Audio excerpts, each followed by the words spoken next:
Conservation, the wise use of natural resources, is a feel-good, somewhat intellectual concept. But often conservation boils down to hands-on hard work.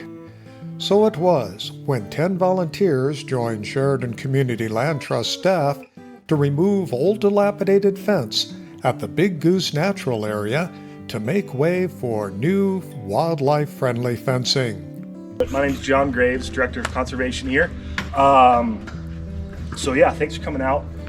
What we're doing today is this fence here going around our hay pasture.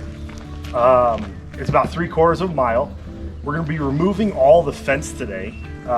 Here in 2 weeks or so, our contractor's coming in and he's going to be putting in wildlife-friendly fence.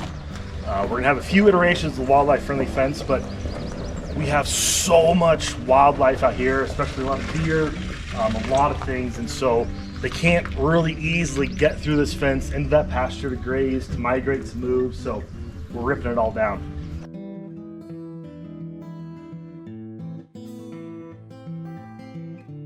Hey, I'm Clark, and we're out here pulling fence, and what I really like is it's helping the wildlife be able to move across this nice country.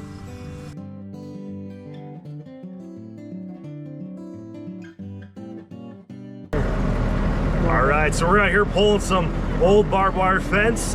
Thanks to the Mule Deer Foundation, they're letting us use their big wire winder. It's saving us countless hours of manually hand rolling this nasty old barbed wire that's all rusted. So we're flying through this project. It's been great today, so thanks to them.